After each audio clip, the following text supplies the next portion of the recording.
همه مریدان علی از همین قماشند؟ خاک و شپشش را میتکاندید، بعد داخل دارالحکومه‌اش میکردید.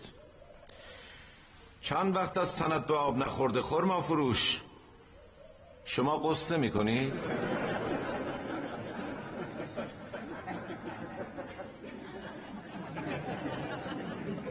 اولا خاک پاک کننده است و در غیاب آب میتواند رفع حاجت کند.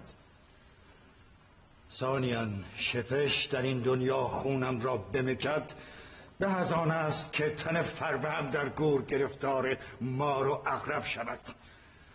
ثالثاً این خاصیت حرامزاده است که با تحقیر و تهمت دشمنانش را آزار کند، و الا نه من خاک و خلیم و نه شپشی با خود دارم.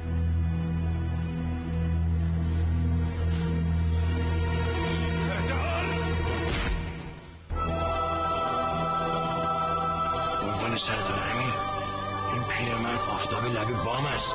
نانش را خورده و دیشتاشش را پاره کرده. بحث با او فقط خاطر مبارک را میرنجاند. حیف شما نیست با چون اویی جدل میکنید؟ او را به مرگی شنی خواهم کشت. ببرید زبان از حلقوم ناپاکش بیرون بکشید، بر تنه نخلی آویزانش کنید تا خلایق به آب دهن غسلش دهند. لا حول ولا قوة الا بالله. خدا قسم میدانستم با من چه میکنی.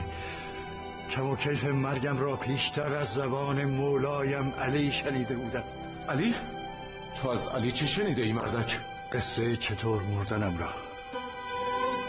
علی فرمود میسم، تو به دست پسر زنی بدکار هلاک میشوی در حالی که زبانت را میبرد و بر تنه درختی که از قبل آن روزی میخوری بردارت میکند.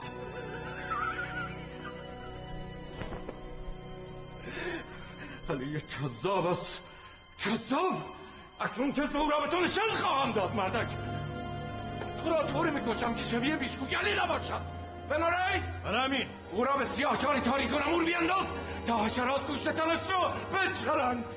تو خود به راستگویی علی واقفی، پس بیهوده تقلا نکن. به خدای لا شریک هرگز سخنی جز حجت و حقیقت از علی نشنیدم.